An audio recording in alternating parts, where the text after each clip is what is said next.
Hoy subiremos montañas. Nos adentraremos en frondosos bosques.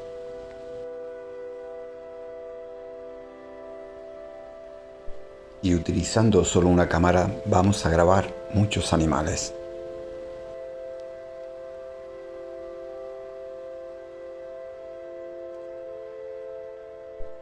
Siempre he hablado de la importancia del agua superficial. En este caso, una charca dentro del bosque lo es todo.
Con este azor vamos a observar un comportamiento raramente visto antes.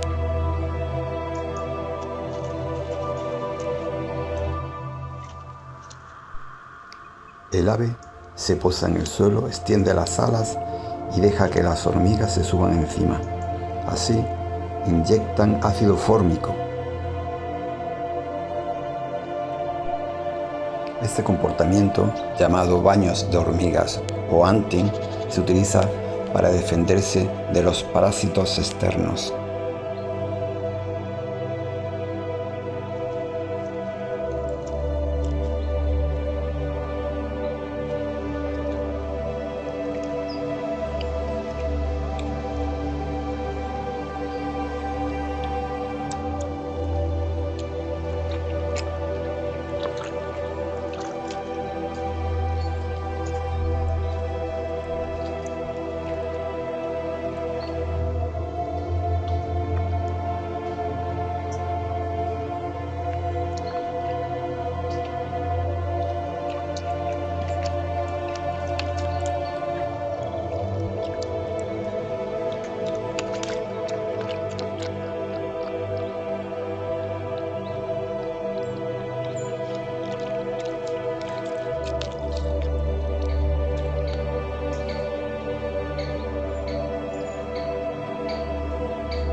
Lo que parecen bosques vacíos ante nuestros ojos se llenan de vida en la intimidad.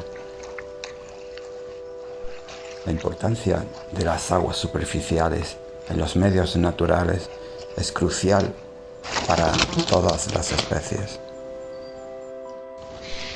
Esto es algo que en cualquier proyecto todas las administraciones deben de tenerlo en cuenta. La creación de puntos de agua allí donde no los haya es vital para el medio natural.